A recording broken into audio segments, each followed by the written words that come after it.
For the longest time, marketing was just a one-way street. Companies would just shout their message from the rooftops, hoping anyone would hear them. But then social media came along and completely turned that monologue into a global conversation. And wow, nothing has been the same since. So let's break down this massive shift. Just let that sink in for a second. For years, the absolute holy grail for any marketer was getting a shout-out in a huge publication, like the Wall Street Journal. But this quote, it just flips the script, right? It makes you ask, who really holds the power now? It's pretty clear that influence has completely decentralized, moving away from the big institutions and into the hands of a whole network of individuals. So, if it's not like the old-school media, what is it? Well, the best way to think about it is like a cocktail party. Think about it. You wouldn't just crash a party and start screaming about how great your product is, would you? No way! You'd listen, you'd ease into conversations, you'd actually connect with people. And that is the perfect mindset for social media. It's a place for engagement, not for interruption. All right, so how did this all happen? How did we get from just broadcasting ads to having these real two-way conversations? Let's dig into this massive shift in how we all communicate. This right here, this is the heart of the revolution. The walls just came tumbling down. See, in the past, companies had to go through all these gatekeepers. TV networks, magazines, you name it. But now, anyone can create and share. And that means a company can talk with its customers directly in the very online spots where they're already hanging out. Okay, so that's the theory, but let's get into the good stuff. How does this actually work in the real world? We're going to look at how this whole conversational approach can build these incredibly loyal communities, or as I like to call them, passionate tribes. Check this out, a small independent scuba shop called Ocean Frontiers. We're not talking about some huge corporation here, but they built this incredibly dedicated global following. And they did it not by just selling a service, but by creating a shared experience that turned their customers into legitimate, die-hard fans.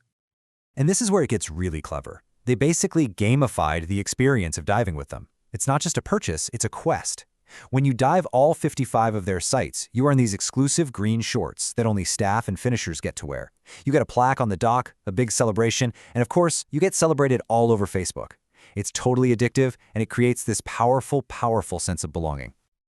And that sense of belonging, it has real power, like actual dollars and cents power. This number you're looking at, that's $1.2 million.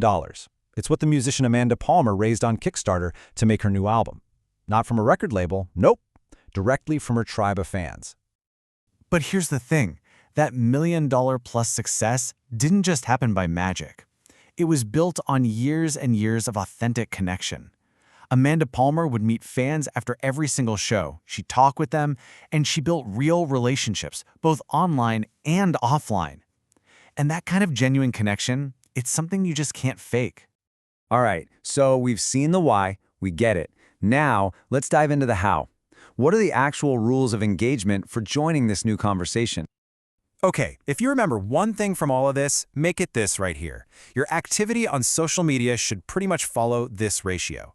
The vast majority of your time, like 85%, should be spent sharing valuable stuff from other people and genuinely engaging in conversations.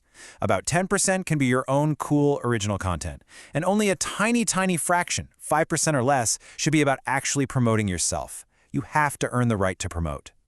At the end of the day, it's simple. We connect with people, not with logos. Being authentic, being transparent, and just showing the human side of your work, that's what builds trust. That's what builds real connection. You've got to let people see who you really are. Now, you might be thinking, yeah, but my organization is, serious. Well, check this out. This was the first ever tweet from the CIA. It's witty, it's self-aware, it's just brilliant. And it did more to humanize their entire organization than any press release ever could. Come on, if the CIA can find an authentic voice, so can you. So this really brings it all back home to you, or to your brand, your online profile. It's your digital handshake. It's your first impression. So you have to take a hard look at it. What story is it actually telling people? Is it just a list of facts, or does it actually invite someone to have a conversation? So here's a super simple 4-step checklist to get your foundation right. 1, use your real name. It just builds trust right off the bat. 2, write a bio that's specific about what you do and what you're passionate about. 3, use a clear, close-up photo of your face so people know who they're talking to. And 4, always provide a link so they can go learn more. These are really simple things, but trust me, they make a huge difference. Okay, now for the tools. With so many platforms out there, it can be overwhelming, right? How do you choose where to spend your energy? Let's go back to our party metaphor for a second. And this is a big one. You can't go to every single party in the city, and you can't be active on every single social network. It's just not possible. Spreading yourself too thin just means you end up having a bunch of shallow, meaningless interactions. The smart play is to choose the few parties, the few platforms where your people are, and then be a great engaged guest there. It's all about quality over quantity. So let's just break down the big 3 real quick. Think of Facebook as the big community gathering. It's awesome for brand pages and building groups. LinkedIn, well, that's the professional conference, perfect for business-to-business marketing and showing you're an expert. And Twitter? That's the fast-moving, real-time conversation, great for news and quick chats. It's all about choosing the right tool for the right job. Okay, last section. Let's talk about how to make all of this actually, stick. How do you turn these ideas from a chore you have to do into a consistent practice? Well, the secret is reframing it as a habit. And I absolutely love this analogy because it's perfect. I mean, nobody finds time to go to the gym, right? You make the time because you know how important it is. It's exactly the same with social media. You don't need to block out hours and hours. You just make time for it in small, consistent chunks throughout your day because you understand just how valuable it is.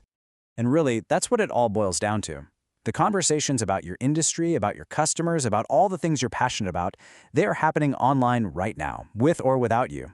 So the only question left is, are you going to pull up a chair and join in?